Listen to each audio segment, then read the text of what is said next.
The air in the Alpha's private study didn't smell like a home anymore. It smelled of burnt sage, copper, and the kind of desperation that makes a father forget his own blood. Arya lay paralyzed on the cold stone floor, her limbs as heavy as iron. The tea her father had pressed into her hands an hour ago, "For luck," he had said, with a rare, thin smile, now felt like liquid lead in her veins. Above her, the shadows of the room seemed to stretch and twist, dominated by the silhouette of her stepmother, Elena. Elena wasn't looking at Arya with pity. She was holding a jagged obsidian stone that pulsed with a rhythmic, sickly violet light, matching the frantic heartbeat thumping in Arya's chest. "Is it time?" Alpha Silas asked. He stood by the window, his back turned to the daughter he was about to hollow out. He was staring at the horizon, watching for the black and gold banners of the Lycan Prince. "The moon is at its peak," Elena whispered, her voice like dry leaves skittering over a grave. "Hold her down, Silas. The spirit is stubborn. It knows it doesn't belong to the weak." Silas didn't hesitate. He stepped over Arya's limp form, his heavy boots pinning her shoulders to the grit of the floor. Arya tried to scream, to beg, to remind him of the nights he used to tell her she was the pride of the Blood Moon Pack. But her throat was a desert. All she could do was stare up at the ceiling, her eyes wide and stinging. Deep inside her, the white wolf, the shimmering celestial beast that had lived in Arya's soul since the day she was born, let out a howl of pure, unadulterated terror. It was a sound no human could hear, but it vibrated through Arya's bones, shaking her to the core. "Father, please." Arya's voice was a ragged ghost of a sound. "Be quiet, Arya," Silas snapped, his voice cold and devoid of anything resembling love. "You were always too soft, too fragile. You'd break under the weight of a crown. Sienna has the fire. She has the ambition. She will lead this pack into royalty, while you would have let us rot in the dirt." Elena didn't wait for another word. She pressed the obsidian stone directly over Arya's heart. The world exploded into agony. It wasn't just pain, it was a violation. Arya felt a hook sink into her very center, dragging upward. She felt her wolf being peeled away from her ribs, ripped from her lungs, and torn from her mind. It was a white-hot scream of light that erupted from her chest, flowing like liquid silver into the stone, and then, with a sharp flick of Elena's wrist, into the waiting chest of her stepsister, Sienna. Sienna, who had been hiding in the shadows of the corner, let out a gasp that sounded dangerously like a laugh. Her skin began to glow with a faint, ethereal radiance. Her eyes, once a dull brown, flared into a brilliant, piercing silver. Arya felt a hollow snap. It was the sound of a heart being emptied. The warmth that had been her constant companion vanished, replaced by a chill so deep it felt like her blood was turning to slush. She was no longer a shifter. She was a void. "It's mine," Sienna whispered, admiring her glowing palms. "I can feel her. The power. It's intoxicating." "Good," Silas said, finally releasing Arya's shoulders. He stood up and adjusted his suit, not even glancing at the girl he had just broken. "The prince's carriage will be here by dawn. Get Sienna into her silks, and get this thing out of my sight." He kicked Arya's foot as he walked past, a dismissive gesture that hurt more than the ritual ever could. "Throw her in the servants' quarters," Silas ordered over his shoulder. "If she breathes a word to Prince Valerius, tell him she's a delusional Omega who lost her mind during a failed shift. She's a null now, and nobody listens to a null." The next morning, the sun rose over a packed square that had been transformed into a sea of gold and black. The drums were a steady, primal heartbeat that seemed to mock the silence in Arya's chest. She stood at the very back of the crowd, huddled in a tattered gray tunic that smelled of wood smoke and ash.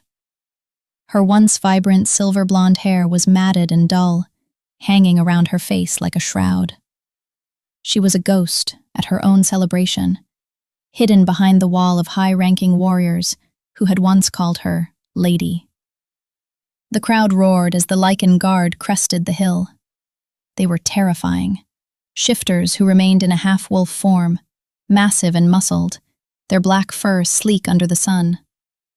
At their head, riding a stallion that looked like it had been forged in the fires of the underworld, was Prince Valerius. He was the man destined to become king the moment he wed the White Wolf. Valerius was a legend of nightmares and dreams. His jaw was like granite, his shoulders broad, and his eyes, they were a predatory, piercing gold that seemed to strip away the skin of everyone he looked at. Valerius dismounted in one fluid motion, his heavy leather boots hitting the stone with a finality that silenced the entire square. Alpha Silas. The prince's voice was a low, dangerous rumble. He didn't offer a hand. I was told your bloodline had produced the miracle, the White Wolf who is destined to be my queen and secure my father's throne. Where is she? Silas stepped forward, his chest puffed out like a peacock. He pulled Sienna forward. She was draped in white silk, her skin shimmering with the stolen light of Arya's wolf. She looked every bit the goddess. My daughter, Sienna, your majesty, Silas said, his voice thick with pride. The White Wolf of prophecy, the savior of our line. Valerius narrowed his eyes. He stepped toward Sienna, his head tilting as he scented the air. Arya, watching from the shadows of the back row, felt a sudden, violent jolt. A spark of lightning danced at the tips of her fingers. For a split second, the air around her hummed with a power she shouldn't have possessed anymore. Valerius froze. He didn't look at Sienna. His gaze drifted, sweeping past the Alpha, past the warriors, and landing directly on the girl in the rags at the very back. Arya felt the weight of his stare. It was like a physical heat pressing against her skin. And who is that? Valerius asked, his voice cutting through the silence like a blade. Silas didn't even turn around to look. Just a maid, my prince. A distant relative who failed her shift. A biological fluke. She's defective. Please, don't let her presence offend you. Valerius didn't sneer. He didn't laugh. He simply looked at Arya with a cold, terrifying emptiness. A null, Valerius repeated. He looked back at Sienna, then back to Arya, his expression unreadable. She has no scent. She is a void in the middle of a pack of predators. The pack members nearby snickered, throwing mocking glances at Arya. She lowered her head, her nails digging into her palms until she drew blood. She wanted to scream that it was her wolf, that the light Sienna was wearing was stolen from her veins. Pack her things, Valerius commanded, turning his back on Arya as if she were a stain on the pavement. My father, the king, expects us at the royal capital within the month. The coronation and the wedding will be simultaneous. The entire family will attend. And bring the null as well. Silas blinked, confused. The maid, my prince? Why? Valerius looked at Sienna, his golden eyes unreadable. A queen needs someone to remind her where she came from. Though his words sounded like a cold royal decree, a flicker of tension in his jaw betrayed a deeper, primal instinct.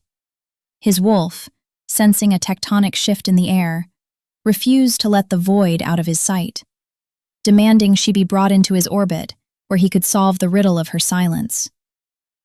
Sienna glanced back at Arya over her shoulder, a cruel, jagged smile stretching across her face. Did you hear that, sister? You're going to the palace after all. You'll get a front-row seat to my coronation. Arya looked up, and for a fleeting second, her eyes flashed a brilliant, blinding silver. Not the dull silver of a shifter, but the white-hot light of a dying star. Valerius paused, his hand on his sword hilt, sensing a ripple in the air he couldn't explain. But the flash was gone as quickly as it had come. "Move," the prince barked. "We have a long road ahead, and I grow tired of the smell of this place." The royal caravan didn't feel like a celebration. It felt like a slow, dusty trudge toward a cliff. For 3 days, Arya lived in the rhythmic creak of wooden wheels and the smell of dry hay. She was a passenger on the supply wagon, tucked between crates of iron and sacks of grain, invisible to the glittering court, riding in the carriages ahead. As the sun began to dip behind the jagged mountain peaks, painting the sky in bruises of purple and orange, the command was given to halt. They were near a narrow ravine where the air felt thin and the water ran loud and fast over the rocks. Arya climbed down from the wagon, her legs stiff and her breath hitching in the cold. She barely had time to shake the dust from her tunic before her father, Alpha Silas, appeared from the shadows of a nearby tent. He didn't look at her like a daughter. He looked at her like a piece of equipment he'd forgotten to grease. "The healers need water for the prince's horses," Silas said, his voice low and sharp. "The stream is a 1/4 mile down that path. Take the buckets. And Arya." He stepped closer, his shadow stretching over her in the twilight. "Stay out of the light. The prince is already on edge with the mountain rogues nearby. Don't give him a reason to regret bringing us along." Arya didn't answer. She couldn't. She just took the heavy iron buckets, the handles biting into her palms, and headed into the darkening woods. The forest was different at dusk. The birds had stopped their chatter, and the wind through the pines sounded like a low, persistent whistle. Arya reached the stream, the water rushing over the stones with a frantic energy that made her head swim. She knelt at the bank, the cold spray hitting her face. Then, the world went silent. A low, guttural vibration started in the earth beneath her knees. From the thicket across the water, a pair of milky, rabid red eyes ignited in the dark. It was a rogue wolf, scarred, starving, and driven mad by the rot. Arya froze. Without her wolf, she had no claws to shift, no speed to run. She was just a girl in the mud. The rogue crouched, its lip curling back to reveal yellowed fangs. "Help!" Arya tried to shout, but the word died in her throat. A blur of black fur exploded from the trees to her left. It was Eric, one of the prince's elite guards. He shifted midair, a massive wall of muscle and fur slamming into the rogue. But the rogue was desperate. It didn't fight for territory. It fought for meat. It sank its teeth into Eric's shoulder, the sound of tearing leather and flesh echoing off the canyon walls. Eric let out a roar of agony, his head striking a jagged rock as they tumbled into the shallow water. He went limp, his throat exposed, the rogue hovering over him for the kill. Arya didn't think. She didn't have a wolf to guide her, but a primal, ancient heat flared in the center of her chest, a spark in the middle of her hollow soul. She reached out her hand toward the beast. "Stop," she whispered. The word didn't feel like a sound. It felt like a heavy weight dropping. The rogue wolf froze. Its eyes widened, its hackles dropping as if a physical hand had crushed it into the earth. It whimpered, a sound of absolute terror, and scrambled backward into the darkness, fleeing from something it couldn't understand. Eric groaned, his eyes fluttering open for a mere second. He saw Arya standing over him, her hand outstretched, her silhouette framed by a ghostly silver light that seemed to pulse from her very skin. Then, his eyes rolled back, and he passed out. "Eric!" The voice was a thunderclap. Prince Valerius burst through the trees, his silver blade drawn, his golden eyes scanning for the threat. He saw his favorite guard bleeding in the water, and Arya standing there, trembling, the empty buckets forgotten on the bank. He rushed to Eric, his large hands pressing down on the blood soaking the guard's shoulder. Eric, stay with me.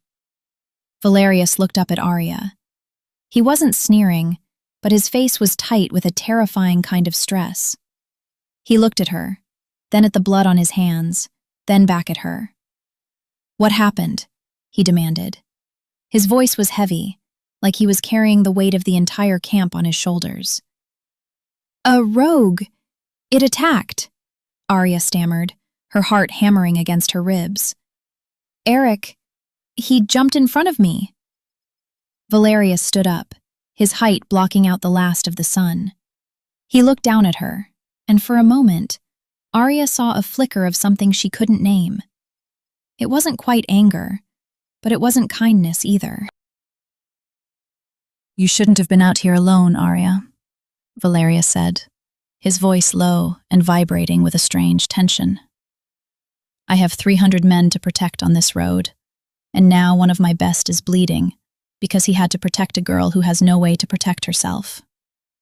I was only doing what I was told, she whispered, looking at her boots. Valerius stepped closer, the scent of cedar and cold air surrounding her. He didn't touch her, but he leaned down, his eyes searching hers, as if he were trying to solve a puzzle he didn't like.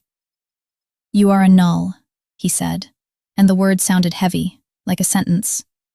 You have no scent, no wolf. In this world, that makes you a target. If you wander off again, I won't be able to save the men who try to save you. Do you understand? He didn't wait for an answer. He knelt back down and hoisted the unconscious Eric onto his broad shoulders. An hour later, back at the camp, the air was thick with the smell of medicinal herbs. Valerius stood outside the healer's tent, his arms crossed over his chest. He looked exhausted. Eric groaned inside the tent, his eyes finally opening. Valerius stepped inside immediately. Eric, the rogue, how did it end? Valerius asked. Eric blinked, his memory a fractured mirror. He looked at the prince, then saw Arya through the tent flap, standing by the fire with a blanket wrapped around her shoulders. She looked so small, so fragile. I took the hit, my prince, Eric rasped, his voice weak. I remember the beast's teeth, and then I remember a light. I think the girl, she stayed with me. She didn't run. I must have scared it off before I went under. Valerius stood in silence for a long moment. He walked out of the tent and stopped 10 feet away from Arya. He didn't speak to her. He didn't even acknowledge her. But as he watched her shivering by the fire, he felt a strange, phantom ache in his chest, right where his wolf's heart beat. He looked at his hands. They were still stained with Eric's blood, but they were also tingling with a warmth he couldn't explain. He looked over at the main carriage, where Sienna was laughing with her mother, her stolen white wolf glow bright and beautiful.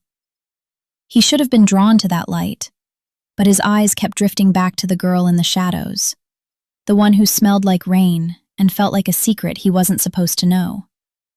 The transition from the wild forest to the royal capital should have felt like a rescue, but for Arya, it felt like being led to a gilded chopping block. As the massive white stone walls of the city loomed over them, the caravan didn't slow down.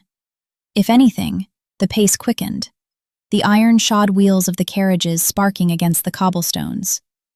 Sienna didn't stay hidden in her velvet-lined carriage.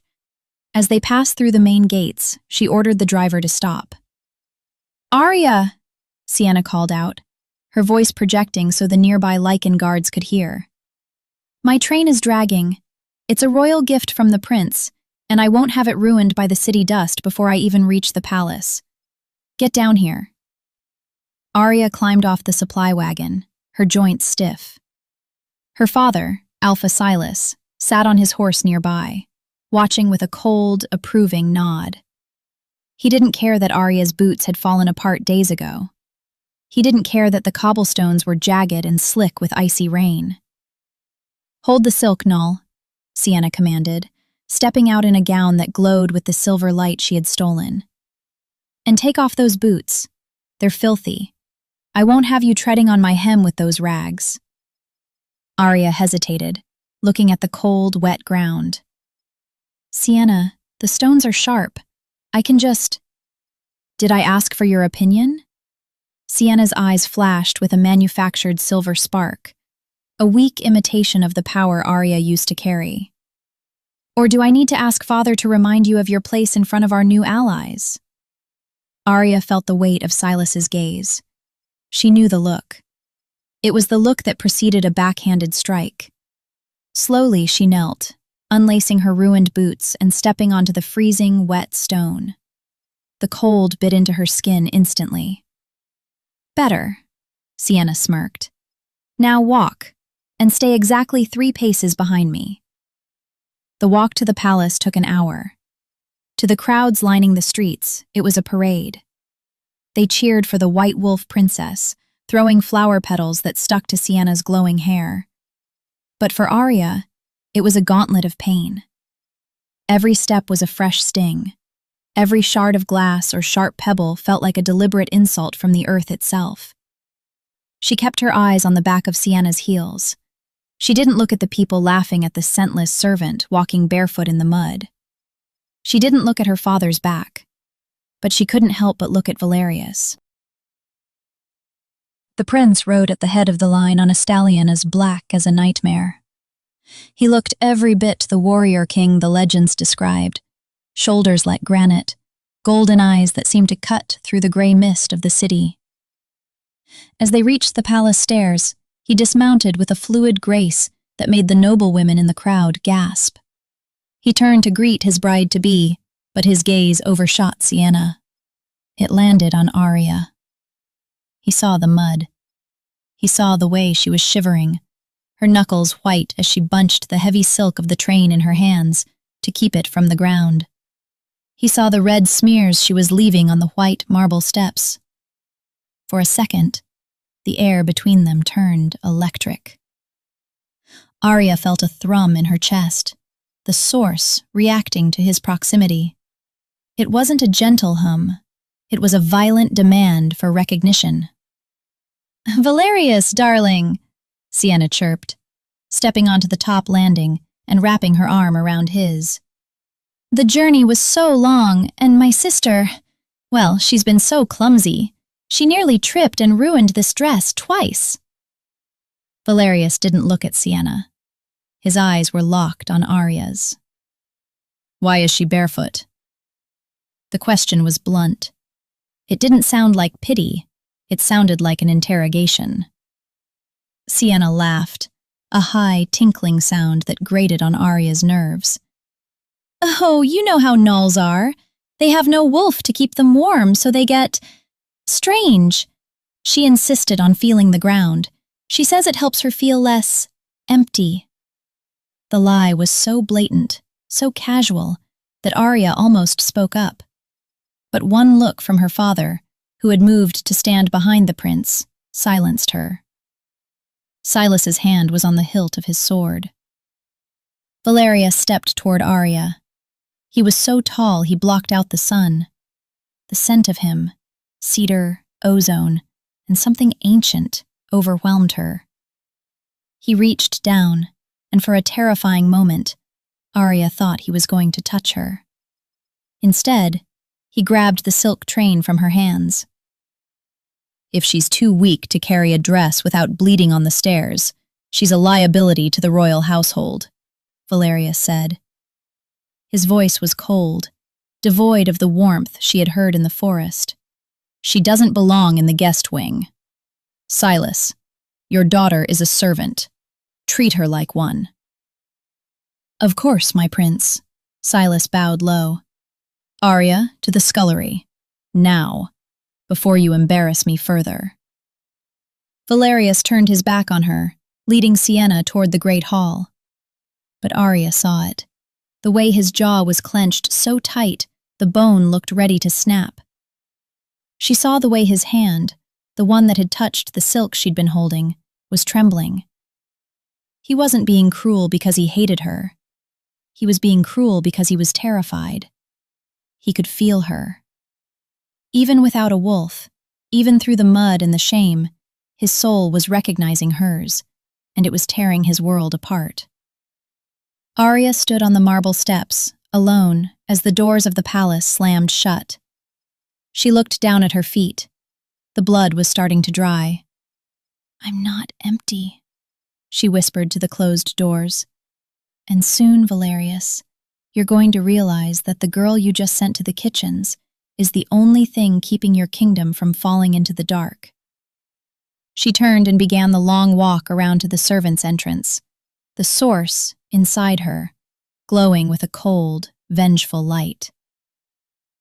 Chapter 2. The servants' entrance was a narrow, moss-slicked stone archway that smelled of damp earth and lye. It was a world away from the marble steps and the cheering crowds. As Arya limped through the darkness, her feet leaving faint red prints on the cold floor, she felt the shift in the air. Here, she wasn't an alpha's daughter. She wasn't even a failed shifter. She was a ghost in a black dress. "Move it, girl!" a stout woman with a face like curdled milk shouted, shoving a bucket of scalding water into Arya's hands. "The princess-to-be is demanding her bath, and she won't have a lichen touch her.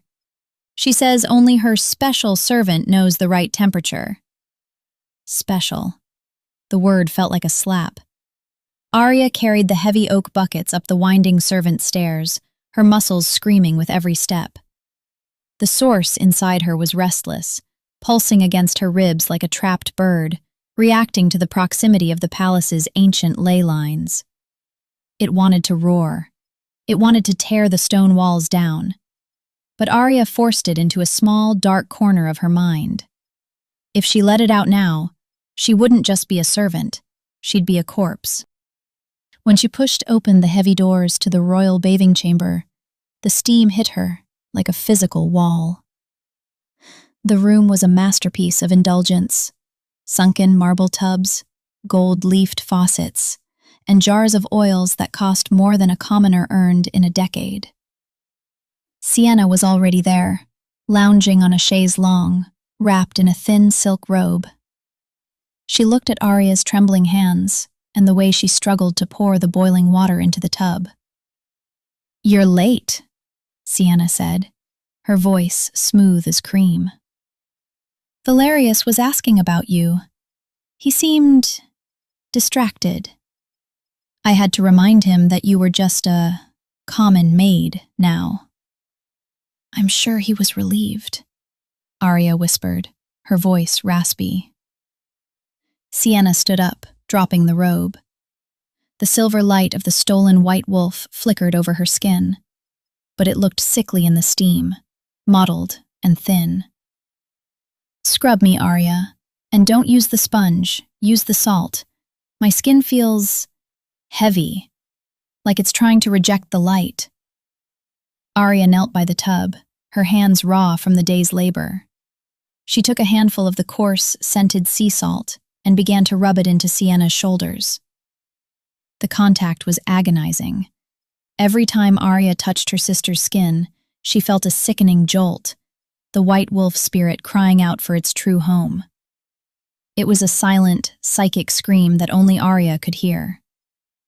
"Harder," Sienna commanded, leaning her head back. "You're weak, Arya. That's why the wolf left you. You couldn't even handle the pressure of being a vessel. Now look at you, scrubbing the feet of the girl who took everything." "I'm doing what I have to do to survive, Sienna," Arya said, her voice gaining a dangerous edge. Sienna turned suddenly, grabbing Arya's wrist with a strength that shouldn't have belonged to her.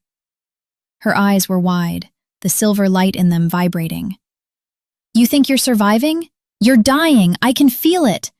Every time you're in the room, the wolf tries to crawl out of my throat to get to you. What did you do to it? What curse did you put on this soul?" "I didn't do anything," Arya gasped, her wrist popping under Sienna's grip. "You're the one who stole a soul that doesn't fit you. You're the one wearing a crown that's too heavy for your head." Sienna's face contorted into a mask of pure, unadulterated rage. She grabbed the bowl of salt from the ledge, the sharp, stinging minerals, and dumped the entire thing over Arya's raw, bleeding feet. The pain was a white-hot flash that blinded her. Arya's vision swam, her breath hitching in her throat as the salt burned into her open wounds. She didn't scream. She wouldn't give Sienna the satisfaction. She bit her tongue until the copper taste of blood filled her mouth, her knuckles turning white as she gripped the edge of the marble tub. Crack. The sound was like a bone snapping. Arya looked up. The massive, gold-framed mirror on the opposite wall had developed a jagged, diagonal split. The water in the tub, which had been steaming seconds ago, was suddenly swirling with ice crystals. Sienna shrieked, scrambling out of the water, her skin turning blue. You're doing this! You're cursing me!" "I'm not doing anything!" Arya shouted back, her voice shaking with the effort of holding back the source. The doors to the chamber were thrown open with such force they bounced off the stone walls. Prince Valerius stood there, his chest heaving, his hand on the hilt of his sword. He wasn't wearing his armor. He was in a simple black tunic that stretched over his massive shoulders. He looked like he had been running. He took in the scene. The shattered mirror, the frozen water, and Arya on her knees, her feet covered in salt and blood. "What happened?" Valerius barked, his voice vibrating the very air in the room. "She attacked me!" Sienna cried, throwing herself at Valerius and clutching his arm. "She used some kind of dark magic. She froze the water, Valerius. She tried to drown me while I was bathing." Valerius's gaze swept over Sienna, then landed on Arya. He walked toward her, his boots clicking on the wet marble. He didn't look like a savior. He looked like a judge. He reached down, his large, calloused hand gripping Arya's chin and forcing her to look up. His eyes were no longer gold. They were a molten, predatory amber. Arya could feel the heat radiating off him, a raw, masculine power that made the ice in the tub hiss as it melted. "You," he whispered, his voice so low it was a growl. "Every time I'm near you, my world breaks. Why?" "Maybe because you're living a lie," Arya spat, her eyes flashing a dangerous, ethereal white for a split second. Valerius flinched, as if she'd struck him. His thumb brushed over her lower lip, catching a drop of her blood. He stared at it, his nostrils flaring as he inhaled her scent. Rain, ozone, and the metallic tang of her pain. He looked like a man starving in front of a feast. "Valerius?" Sienna's voice was sharp, suspicious. "Why are you touching her? Send her to the dungeons. She's a witch!" The prince snapped his head back toward Sienna, his expression hardening into a mask of disgust. But it wasn't directed at Arya. It was directed at himself. He shoved Arya away, his face twisting. "She's not worth the dungeon space," Valerius said, his voice loud enough for the guards in the hallway to hear. "She's a broken tool. Silas, get in here." Arya's father stepped from the shadows of the hallway, his face dark with shame. "Your daughter is a disturbance," Valerius said, looking Silas in the eye. "If she cannot serve without causing chaos, she will be confined. Lock her in the North Tower. No food, no water. If she wants to play with shadows, let her sit in them until the gala." "Yes, my prince," Silas bowed, grabbing Arya by the arm and dragging her toward her feet. He didn't care about the salt in her wounds. He didn't care about the blood. As Arya was led out, she looked back one last time. Valerius was still standing by the tub. He wasn't looking at Sienna. He was staring at his own thumb, the one stained with Arya's blood. And then, slowly, he brought it to his lips. Arya's heart stopped. He wasn't punishing her because he believed Sienna. He was punishing her because he was terrified of the power she held over him. He was a king who was losing his war against a girl who had nothing. "I'll be waiting in the dark, Valerius," Arya whispered to herself, as the heavy iron door of the North Tower slammed shut, plunging her into the silence of the night. but I won't be the one who breaks. The North Tower was a needle of jagged black stone that pierced the heavy belly of the clouds. It was the highest point in the royal palace, a place reserved for prisoners of high birth or political secrets that needed to be buried in the wind. Inside, the air didn't just feel cold, it felt thin, as if the altitude were trying to starve the lungs of anyone foolish enough to breathe it. Arya sat on the frozen stone floor, her back against the damp masonry. She had been there for 2 days. No food had passed her lips, and the only water she had was the condensation she licked from the walls in the dead of night. But she wasn't weakening. In the silence of the tower, away from the constant buzzing chatter of the palace shifters, the source inside her was changing. It was no longer a frantic bird hitting the bars of a cage. It had become a rhythmic, heavy thrum, a deep bass note that vibrated in time with the very foundations of the mountain. Without the distraction of the physical world, Arya could feel the ley lines of the earth beneath the palace. They were like rivers of molten silver, pulsing with ancient power. And every time she breathed, she felt a microscopic thread of that power drift upward, feeding the hollow space where her wolf should have been. She wasn't a null. She was a vacuum. And she was starting to drink the palace dry. On the second night, the heavy iron bolt of the door groaned. It wasn't the rhythmic jingle of a guard's keys. This was the sound of someone forcing the mechanism with brute, lichen strength.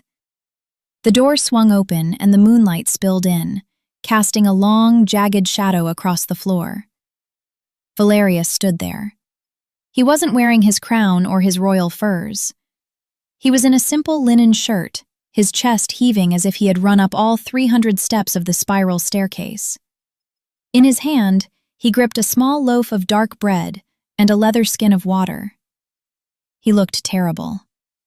There were dark circles under his golden eyes, and his jaw was covered in a rough 2-day stubble. He looked like a man who was losing a war against his own mind.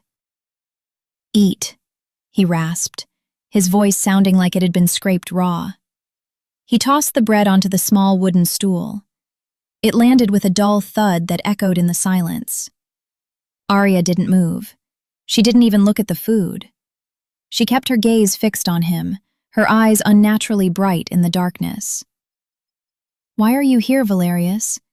Did Sienna run out of salt?" Valerius winced at the mention of her name.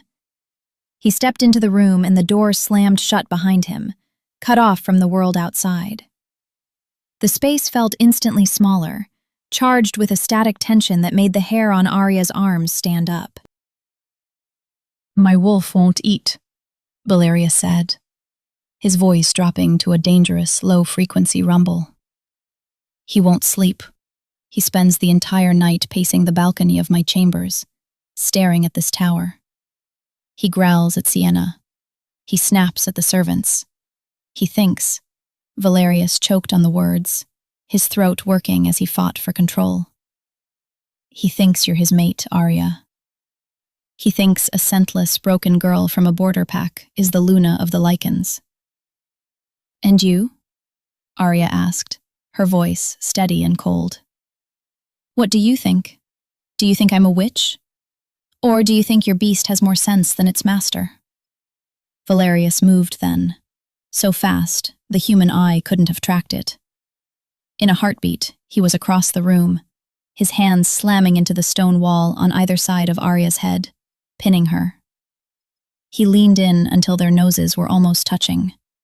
The scent of him, heavy, musky, and crackling with silver energy, was so thick it felt like a physical weight on her chest. "I think you're a curse," he hissed, his pupils blowing wide until his eyes were almost entirely black. "I think you're a ghost that's haunted me since the moment I saw you by that stream. I look at Sienna, and I see the prophecy. I see the survival of my kingdom. But when I look at you, I see the end of everything. I see a fire that will burn the world down, and all I want to do is walk into the flames." "Then walk into them," Arya challenged, her heart hammering against her ribs. She reached up, her fingers grazing the heated skin of his forearms. The moment her skin touched his, the tower groaned. It wasn't the wind. It was the stone itself reacting to the connection. A faint, ethereal white light began to bleed out of the mortar between the bricks, illuminating the room in a ghostly glow. Valerius gasped, his body jerking as if he'd been struck by lightning. He didn't pull away. Instead, he leaned in further, his lips brushing against her forehead, her temple, her cheek. He was inhaling her, drinking in the scent of rain and ozone that seemed to pour off her skin. "What are you doing to me?" he groaned, his voice breaking. "You have no scent. You have no wolf. So why does the air turn to gold when you breathe?" "Because I am the source, Valerius," she whispered into the hollow of his neck. "And you are the only one who can feel me, because your wolf was born from the same starlight." He let out a frustrated, animalistic growl and captured her mouth with his. It wasn't a kiss of courtship. It was a collision. It was desperate, hungry, and full of the rage of a man who had been denied his soul for too long. Arya met him with equal ferocity, her hands tangling in his dark hair, pulling him closer until there was no air left between them. As they kissed, a shockwave of pure, white-hot light erupted from the center of the room. It blew the narrow window out of its frame, sending shards of glass raining down the side of the cliff. The light was so bright it was visible to the sentries on the battlements below, a pillar of silver fire shooting out of the north tower like a beacon. Valerius pulled back, his chest heaving, his eyes wide with a mixture of terror and absolute worship. He looked at his own hands, which were now glowing with the same faint white luminescence that was radiating from Arya. "They saw it," he panted, looking at the window. "The guards, the king, they'll be coming." Arya stood up, her legs finally steady, her spirit feeling more powerful than it ever had when she was an Alpha's daughter. She looked at the prince, the man who was supposed to marry her sister tomorrow. "Let them come," Arya said, her voice ringing with the authority of the first wolf. "Go back to your chambers, Valerius. Stand beside the girl you chose.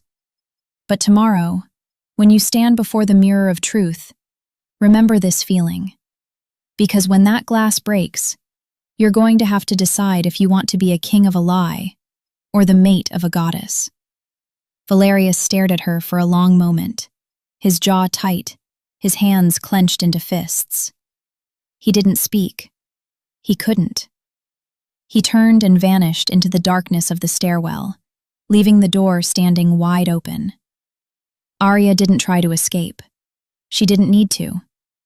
She sat back down on the stone floor, picked up the bread he had left, and took a bite.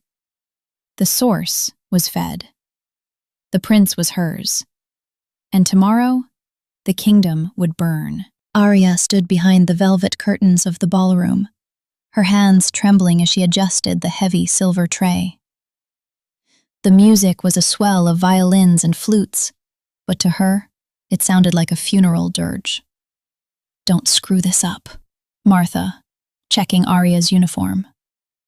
"The king is watching the Blood Moon servants specifically. He wants to see if you're as empty as your father claims." Arya stepped out onto the obsidian floor. The room was a sea of predators. Thousands of shifters, the strongest in the world, were gathered here, and every single one of them was a physical threat. She felt their wolves as she walked past, a heavy, suffocating pressure on her chest. She reached the royal dais. Prince Valerius sat like a statue, his face unreadable. Beside him, Sienna was preening, her white dress shimmering with the silver light she had stolen. "Arya," Sienna, her voice projecting across the silent hall. "My train is caught. Be a good sister and fix it. Kneel." Arya felt the eyes of the entire Lycan nobility on her. She set the tray down and knelt at Sienna's feet. As she reached for the silk, Sienna, accidentally, tipped her goblet of dark red wine.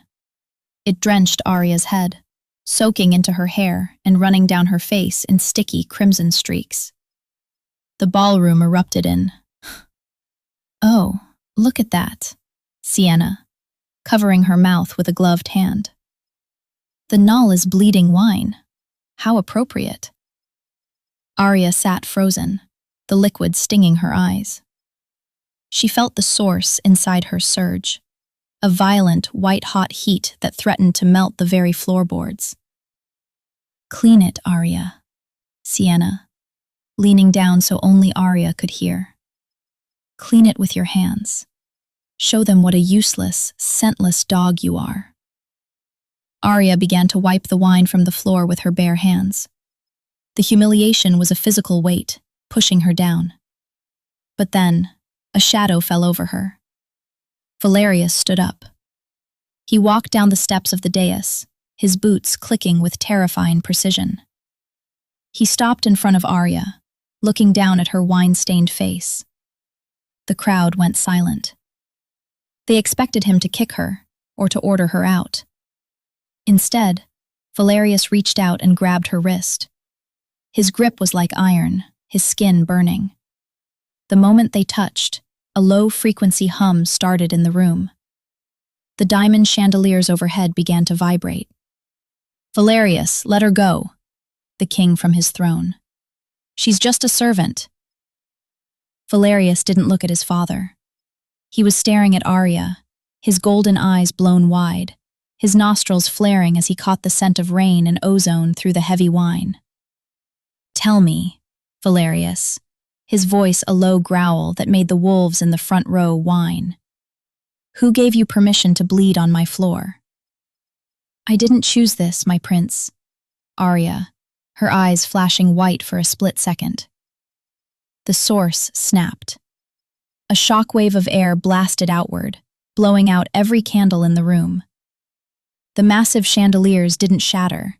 They shrieked, the crystals vibrating so hard they turned into a blur of light.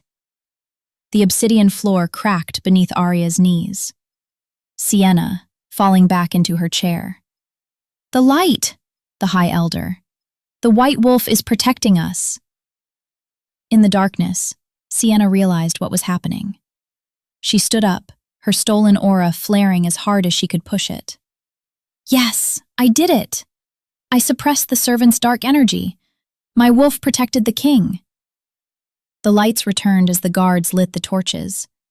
The room looked at Sienna with awe. They believed her. They thought the White Wolf had saved them from the Null's curse. Only Valerius knew the truth. He was still holding Arya's wrist, and he could feel the lightning dancing beneath her skin. He looked at her with a terror that was quickly turning into an obsession. "You're staying in the palace," Valerius says, his voice loud enough for the king to hear. "She's not going back to the scullery.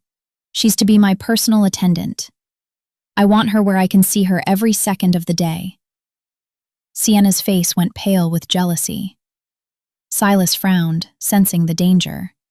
But the king nodded. Arya stood up, the wine still dripping from her hair. She had been humiliated, she had been beaten, and she had been lied about. But she was no longer in the kitchens. She was in the prince's shadow. The transfer from the damp scullery to the royal wing should have felt like an ascension. Instead, it was a high-altitude execution. Arya was no longer a ghost in the kitchens. She was a target in the light. By the prince's direct command, Arya was moved into a small antechamber connected to his master suite. It was a room designed for a silent observer, separated only by a set of heavy, gold-threaded double doors. She could hear him breathe at night. She could smell the scent of wood smoke in winter that rolled off him. But the things didn't change for Arya just because she had a better bed. "Wash his linens, Null," Sienna hissed, cornering Arya in the laundry gallery the following morning. The White Wolf princess was vibrating with a frantic, jealous energy. "And when you're done, you're to polish his ceremonial boots, with your bare hands. I want him to see your filth on everything he touches so he remembers why he's marrying me and not a broken dog like you." Sienna leaned in close, her stolen silver aura flickering like a dying candle.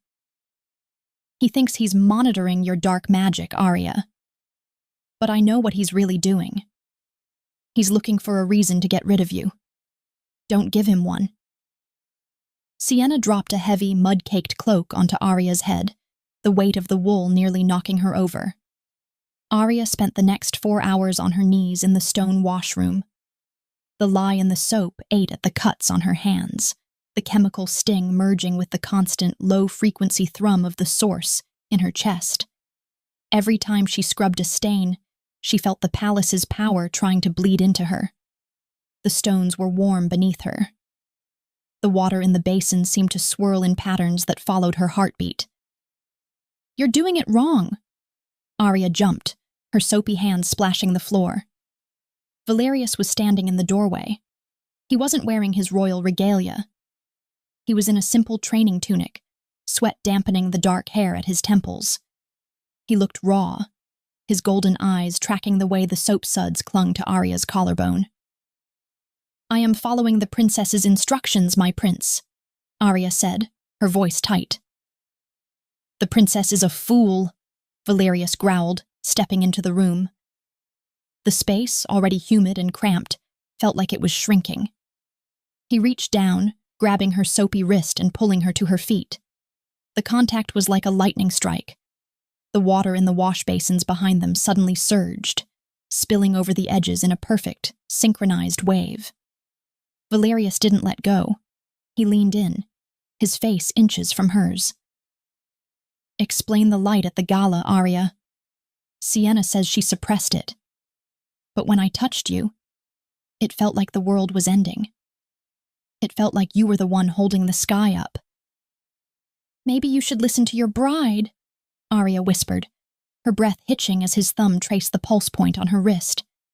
"She has the wolf. I have nothing. Isn't that what the prophecy says?" "The prophecy says the white wolf will lead us to the source," Valerius hissed, his grip tightening, not in pain, but in a desperate, grounding anchor. "But every time I look at her, my beast wants to howl in mourning. And every time I look at you, he wants to kill everyone in this palace just to get you alone." He slammed her back against the damp stone wall, his body pinning hers. The tension was a physical cord, vibrating between them. For a second, Arya thought he was going to kiss her, or kill her. "Valerius!" Sienna's voice rang out from the hallway. Valerius snapped back, his face a mask of cold, regal indifference in an instant. He shoved Arya away, his eyes turning to flint. "Clean the floor," he barked, loud enough for Sienna to hear as she rounded the corner. "If I slip on this soap again, I'll have you whipped." Sienna entered, her eyes darting between the two of them. She saw the spilled water. She saw Arya's flushed face. Her lip curled. "Still as clumsy as ever," Sienna sneered. "Valerius, the High Council is waiting. They want to discuss the instability of the White Wolf spirit. They think the null is draining me." "Then we should ensure the null is properly suppressed," Valerius said, his voice void of emotion. He looked at Arya, a cold, calculated cruelty in his gaze. "Sienna is right. If she's a drain, she needs to be marked. Not as a servant, but as a ward." Arya's heart went cold. "Marked?" "A suppression brand," Sienna purred, her eyes lighting up with a sadistic joy. "It's an old Lycan law, Arya, for shifters who can't control their energy. It will tether your void to the palace stones. You'll never be able to leave these walls again." Valerius didn't look back as he led Sienna away. But as he turned the corner, Arya saw his hand clench into a white-knuckled fist. The marking wasn't a private affair. The High Council demanded it be done in the presence of the Blood Moon Pack elders. They wanted the failure daughter to be a lesson to anyone else who dared to disrupt the prophecy. Arya was led to the center of the courtyard. The sun was high, casting long shadows against the white stone. Her father, Alpha Silas, stood on the balcony above, looking down with a satisfied smirk.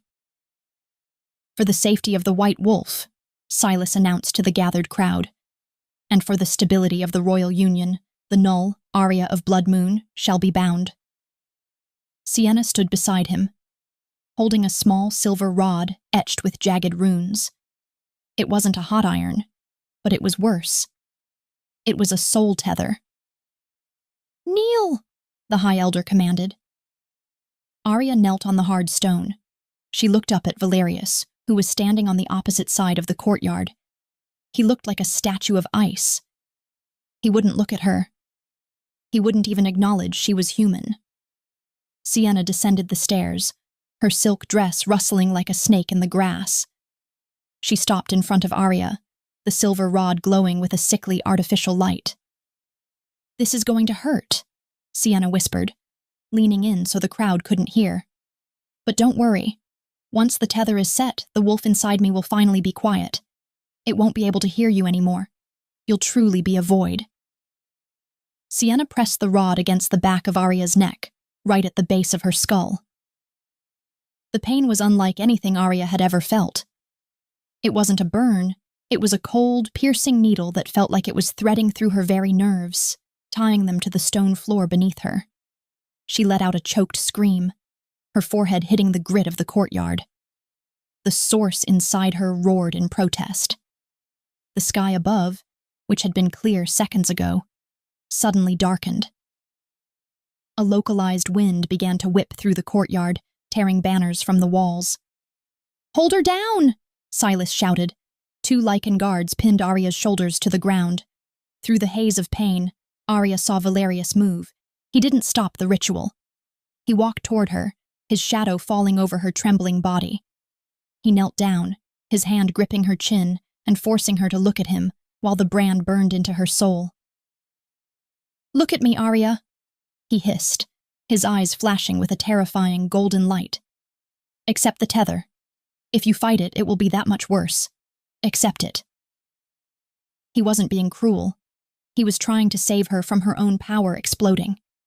But to the crowd, it looked like he was forcing her into submission. "Why aren't you helping me?" Arya thought, her eyes filling with tears of rage and agony. Sienna pulled the rod away. A glowing silver mark, a circle with a line through it, was etched into Arya's skin. The wind died down. The sky cleared. Arya slumped to the ground, her breath coming in ragged gasps. She felt heavy. She felt chained. "It is done," the High Elder announced. "The null is bound to the crown." Sienna kicked a clump of dirt toward Arya's face. "Take her back to the prince's chambers. She has floors to scrub." As the guards dragged Arya away, she caught Valerius's gaze one last time. He was standing perfectly still, but the stone beneath his boots had cracked. He had watched her be branded. He had forced her to take it. And in that moment, Arya stopped being a victim. The source didn't disappear. It went deeper. It wrapped around the tether, feeding on it, using the very chain they had put on her to map the palace's weaknesses. They thought they had locked her in. They didn't realize they had just given her a direct line to the heart of their power. The Royal Woods was not a place for the weak. It was an ancient, sprawling forest of silver-barked trees and shadows that moved with their own hunger. Every year, before a coronation, the selection hunt was held, a tradition where the future queen was expected to track and corner a great white hart. It was a test of the wolf's instinct, a public display of the bond between the crown and the wild. Arya was not permitted to ride. While Sienna sat atop a snow-white mare, draped in furs and silver embroidery, Arya was forced to run on foot behind the royal party. She was the beater, the servant tasked with flushing the brush and carrying the heavy kills. The silver brand on the back of her neck pulsed with a cold, rhythmic ache. Every step she took felt like she was pulling a heavy iron chain attached to the palace foundations. "Keep up, Null!" Silas shouted from his horse, flicking his whip near Arya's heels. "The prince is watching. Don't make our pack look like it breeds sluggards." Valerius was at the head of the hunt, his black stallion carving a path through the dense fog. He hadn't looked at Arya once since they entered the woods. He was a wall of cold granite, his focus entirely on the horizon. "Oh, look," Sienna giggled, pointing toward a dense thicket of thorns. I think I see a trail. Arya, go in there and flush it out. My mare might scratch her legs. The thicket was a wall of black briars, sharp as razors. The other noble women in the party snickered behind their gloved hands. They wanted to see the scentless girl shredded. Arya didn't argue. She stepped into the thorns. The briars tore at her thin servant's dress, slicing into her arms and cheeks. But as the blood dripped onto the forest floor, something happened. The forest didn't reject her. It sighed. The source inside Arya reached out, connecting with the ancient roots of the silver trees. The thorns didn't feel like knives anymore. They felt like fingers. They parted for her, hurling away just enough to let her pass. She's taking too long, Sienna complained, her voice echoing through the silent woods. Valerius, tell her to hurry. Valerius dismounted, his movements slow and deliberate. Stay here, he commanded the party. I will ensure the servant hasn't fainted from a mere scratch. He stepped into the thicket, the heavy brush closing behind him. Arya was standing in a small clearing, her arms bleeding, her eyes fixed on a massive shadow moving through the trees. It wasn't a heart. It was something older. Something darker. Valerius stopped 5 feet from her. The silence was absolute. You're bleeding again, he said, his voice a low, pained rasp. He walked toward her, his hand reaching out to touch a deep cut on her cheek. Arya flinched away. Don't. The brand is working, my prince. I'm properly suppressed. Isn't that what you wanted? Valerius growled, a sound that made the birds in the trees take flight. He grabbed her waist, slamming her back against a silver-barked tree. I wanted you alive. The council wanted you dead, Arya. My father wanted your head on a spike the moment the glass shattered at the gala. That brand, it's the only reason you're breathing. Then let me stop breathing, Arya shouted, her eyes flashing white. I would rather be a corpse than my sister's footstool. Valerius didn't yell back. He leaned in, his forehead resting against hers, his breath coming in ragged hitches. My wolf is dying, Arya. He can feel the lie in Sienna. He can feel the rot. And he can feel the stars in you. I am trying to hold a kingdom together with breaking bones. He slid his hand down to the back of her neck, his thumb brushing over the glowing silver brand. The moment he touched it, the cold ache vanished, replaced by a surge of heat so powerful the ground beneath them began to smoke. Valerius? Sienna's voice was closer now. She was pushing through the brush, her face red with jealousy. Valerius pulled back, his eyes dark with a desperate, forbidden hunger. He wiped the blood from Arya's cheek with his thumb and, before she could blink, he pressed it into his own palm, closing his fist tight. Find the heart, Arya, he whispered. Find it before she does. If she fails this test publicly, the council will have no choice but to question the bond. He turned and strode out of the clearing just as Sienna broke through the thorns. What were you doing? Sienna demanded, looking at Arya's flushed face. Finding your prize, princess, Arya said, her voice dropping an octave. Arya closed her eyes. She didn't hunt with her nose, she hunted with her soul. She felt the heartbeat of the forest, the pulse of the great white heart 3 miles to the north. She also felt the darkness, a pack of shadow crawlers, ancient monsters that fed on shifter magic, circling the royal party. The source flared. Arya didn't suppress it this time. She sent a silent command through the roots of the trees. Come. The hunt turned into a nightmare within the hour. The great white heart appeared, but it wasn't alone. From the black depths of the shadow woods, the crawlers emerged, beasts made of smoke and teeth, attracted to the artificial, flickering light of Sienna's stolen wolf. The horses panicked. Noblemen were thrown to the ground as the monsters swarmed. Protect the princess! Silas screamed, drawing his sword. But the shadow crawlers moved too fast. They ignored the warriors. They wanted the white wolf.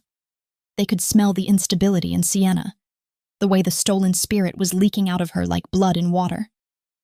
Sienna was frozen on her horse, her face white with terror. "Valerius, help me!" Valerius was fighting off 3 of the beasts, his claws drenched in black ichor. He looked towards Sienna, then his eyes darted to the edge of the clearing, where Arya stood. Arya wasn't hiding. She was standing in the center of the chaos, the wind whipping her hair around her face. Every crawler that tried to approach her hit an invisible wall of white light and vanished into ash. "Silas!" Valerius roared. "Get the party back to the gates, now!" "Not without my daughter," Silas shouted, looking at Sienna. "Which one, Alpha?" Arya's voice rang out, cold and mocking. A shadow crawler lunged at Sienna, its claws inches from her throat. Valerius had a choice. He could leap to save his prophesied bride, or he could stay and defend the girl whose blood was currently singing to his beast. He leaped. He tackled the monster midair, ripping its throat out with his teeth. But as he landed, another crawler struck him from behind, its venomous claws sinking into his shoulder. Valerius fell to one knee, a choked groan escaping his lips. "Valerius!" Sienna screamed, but she didn't move to help him.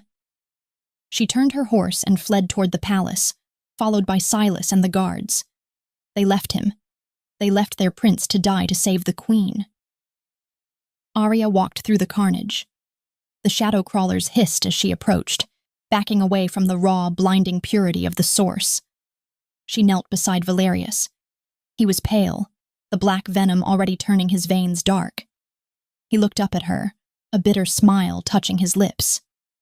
They left," he wheezed. "They chose the crown over the man," Arya said, her hand hovering over his wound. "Is that the kingdom you want to rule, Valerius?" "I don't want the kingdom," he whispered, his eyes fluttering. "I want the reign." Arya gripped the silver brand on her neck. She didn't try to loosen it. She poured every ounce of her power into it, using the tether as a bridge. She pushed the source through the brand, through the stone link, and straight into Valerius's heart. The black venom didn't just disappear, it was incinerated. Valerius's eyes snapped open, glowing a brilliant celestial white. For a moment, their souls were one, a bridge of light in the middle of a dark forest. "Now you know," Arya whispered, her face inches from his. "Now you know who the White Wolf really is." Valerius stood up, his strength returned tenfold. He looked toward the palace, where the torches of the fleeing party were visible. "They think the hunt is over," Valerius said, his voice sounding like a mountain cracking. "But they've just started a war they can't win." He turned to Arya, and for the first time, he didn't look at her as a servant or a null. He knelt. The Prince of the Lycans knelt in the mud of the forest. "My queen," he said, "lead the way." The return from the royal woods was not a victory parade. It was a funeral procession for a lie. Sienna had arrived at the palace gates hysterical, her white silks shredded by thorns, claiming that the Null had summoned demons to kill the prince. Alpha Silas had backed her, his face a mask of faux grief, already calculating how to transition the crown to Sienna alone. But when Valerius walked through the main archway, he wasn't a wounded survivor. He was a god of war. He carried no sword, yet the air around him crackled with a borrowed, celestial light that made the stone walls of the courtyard weep moisture. Arya walked half a step behind him, no longer bowing, her eyes fixed on the royal balcony where the king stood. "He's alive!" the High Elder shouted, but the joy was short-lived. Valerius didn't go to his father. He didn't go to his bride. He walked straight to the center of the courtyard, grabbed the ceremonial bell rope, and rang the alarm of treason. The sound shattered the evening silence like a glass hammer. "Valerius, what is this madness?" King Malphus roared, descending the stairs. "Your bride says you were attacked by the dark. You should be in the infirmary." "My bride left me to die." Valerius's voice was a tectonic shift. He looked at Sienna, who was cowering behind her father. "And my allies turned their backs the moment the shadows grew long. There is no White Wolf, father, There is only a thief and a coward. The courtyard erupted. Silas stepped forward, his eyes bloodshot. The venom has clouded your mind, my prince. The girl, Arya, she has bewitched you. Guards, seize the Null. She is the source of this corruption. Before Valerius could intercede, the High Guard, men loyal only to the king's ancient laws, swarmed. They didn't just grab Arya, they used heavy silver-weighted nets designed to suppress lichen transformations. The barbs sank into Arya's shoulders, the silver reacting violently with the source in her blood. Arya went down, a cry of strangled pain escaping her. "Stop!" Valerius roared, his claws unsheathing, but he was surrounded by 20 elite warriors. "Father, if you do this, you kill the kingdom." "No," the king said, his voice cold as the grave. "If the prophecy is failing, it is because the vessel is leaking." Silas is right. The Null is a parasite. If the White Wolf is fading, it is because she is stealing its life. We will not wait for the coronation. We will perform the extraction tonight.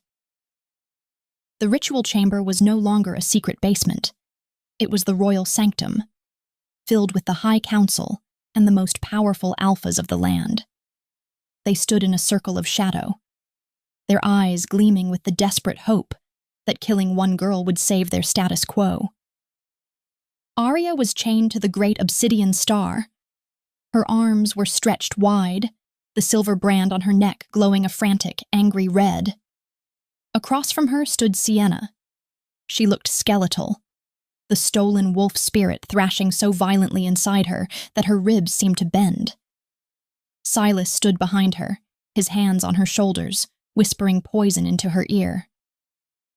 "One last pull, Sienna," Silas hissed. "Take it all. Once she's empty, she'll be dead, and the truth will die with her. You'll be the queen. You'll be the savior." "I can't," Sienna whimpered, though her eyes remained greedy. "It burns, father." "Do it," the king commanded from his throne. The High Elder began the great chant. The floor didn't just hum, it began to glow with a dark, hungry violet light. This was the extraction, a ritual designed to strip a soul to its barest elements. Arya felt the first tear.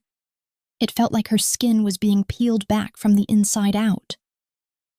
She looked through the haze of pain at Valerius, who was held back by the Elder's magic binding circles. He was screaming, his face mid-shift, his eyes bleeding gold as he fought to reach her. "Arya!" he roared, the sound breaking the stone jars in the room. "Give it to her!"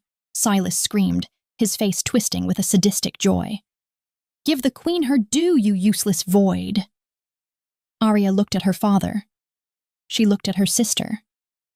For 18 years she had been the shadow. She had been the dirt beneath their boots. She had let them believe she was empty because she was afraid of the fire. But the fire was the only thing she had left. "You want it?" Arya's voice wasn't a scream. It was a calm, chilling whisper that cut through the Elder's chant like a blade. "You want the power of the first wolf?" She stopped fighting the siphoning. She opened the floodgates. Instead of the power being pulled out, Arya pushed. She shoved the raw, unrefined energy of the source into the siphoning link. The violet light of the ritual turned a blinding, terrifying white.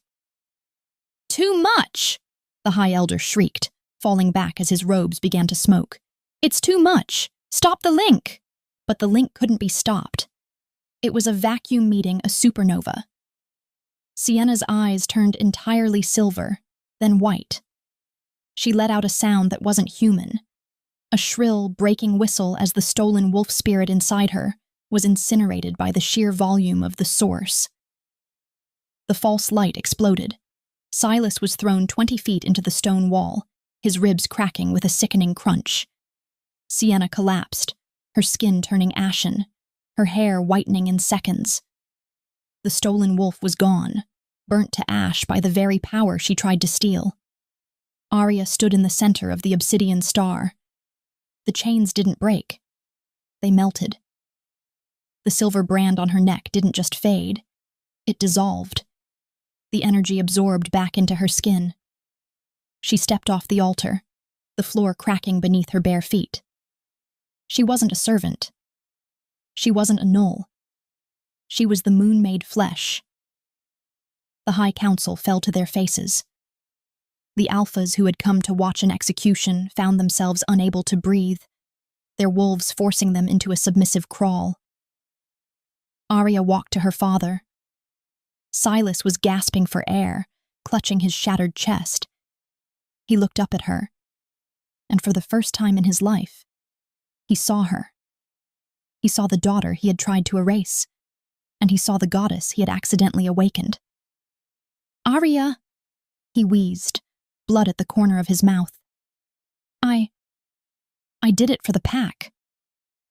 "No," Arya said, her voice echoing with the authority of the first wolf. "You did it for yourself, and now you will live with the silence." She touched his forehead. It wasn't a blow, it was a withdrawal. She reached into his soul and pulled out the alpha spark, the tiny bit of power that allowed him to lead. She didn't keep it. She crushed it in her hand like a dry leaf. Silas let out a broken sob as he became truly null. Arya turned to the king. Malphus was trembling on his throne, his crown lopsided. "The prophecy is fulfilled, King Malphus," Arya said. "The White Wolf has led you to the source, but I don't think you're going to like what happens next." Valerius broke through the dying magic circles, his eyes fixed on Arya.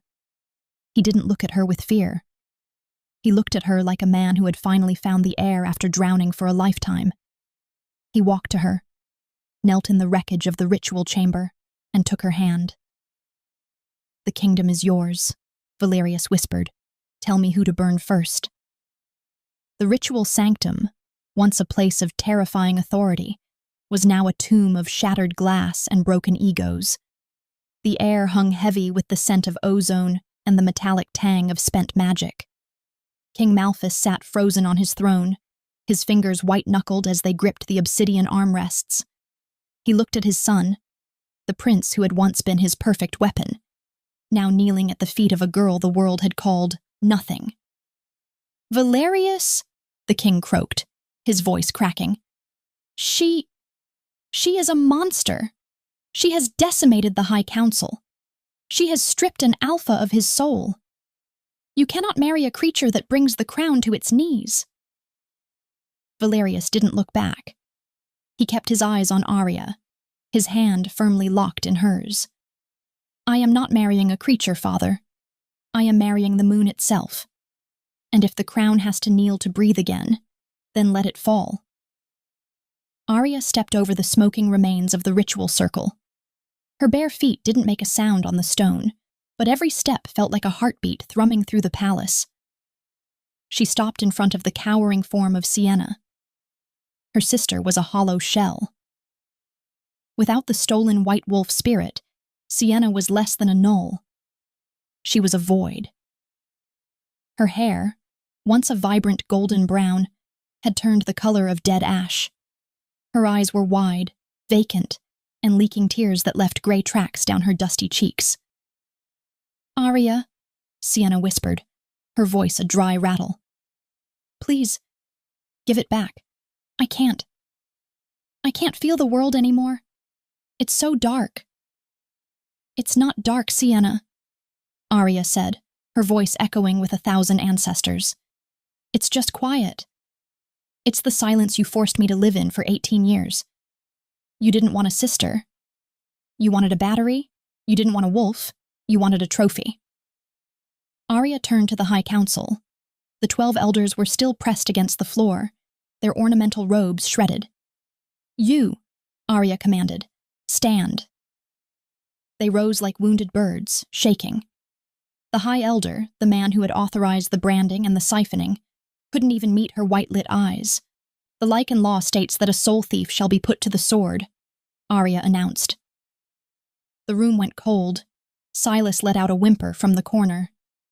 "It states that an alpha who betrays his own blood for a throne shall be executed by the pack he failed." She looked at her father. Silas was staring at his own hands, his face twisted in the horror of his new, null reality. He could no longer feel the connection to his warriors. He could no longer feel the pulse of the forest. He was truly alone. "But I am not my father," Arya said, her voice rising, filling the chamber until the walls themselves seemed to pulse. "And I am not the king. I am the source. And I do not want your blood. It is too tainted to offer the earth." She looked at the king. "Malphus, you will remain on your throne, for now. But you will sign the decree of dissolution. The Blood Moon Pack is no longer under Silas's command. They are the wardens of the North, answerable only to me." "And Silas? Elena? Sienna?" the king asked, his voice trembling. "Exile," Arya said. The word was a guillotine. "They will be stripped of their names. They will be taken to the grey wastelands where no wolf can hear them. They will live as humans, in a world that does not know their faces. They wanted a null? They shall spend eternity being exactly that." The guards dragged the broken remains of Arya's family from the hall. Silas's screams for mercy faded into a hollow silence, leaving only the sound of the wind whistling through the shattered stained glass. Arya stood in the center of the wreckage, her white light eyes slowly cooling back to a deep, starlit blue. The adrenaline was fading, replaced by a crushing exhaustion. She turned toward Valerius. He hadn't moved. He stood by the obsidian altar, his shoulders hunched, his hands shaking at his sides. "You stayed," she whispered, her voice raspy, "even when I was a monster." Valerius didn't approach her with a smile. He approached her like a man walking toward his own execution. He stopped a few feet away and dropped to his knees. Not as a king, but as a man begging for a reason to breathe. "I didn't stay because you were a monster, Arya," he said, his voice thick with a raw, jagged emotion. "I stayed because I am the fool who almost let the sun go out." He looked up at her, and for the first time, Arya saw the sheer terror in his golden eyes. "Every cruel word I spat at you, every time I sent you to the scullery, or forced you to walk barefoot. I was trying to kill the truth," he confessed, his chest heaving. "My wolf knew.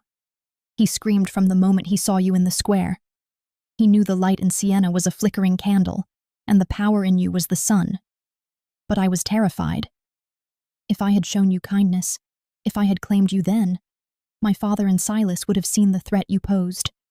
They would have killed you before I could find a way to protect you."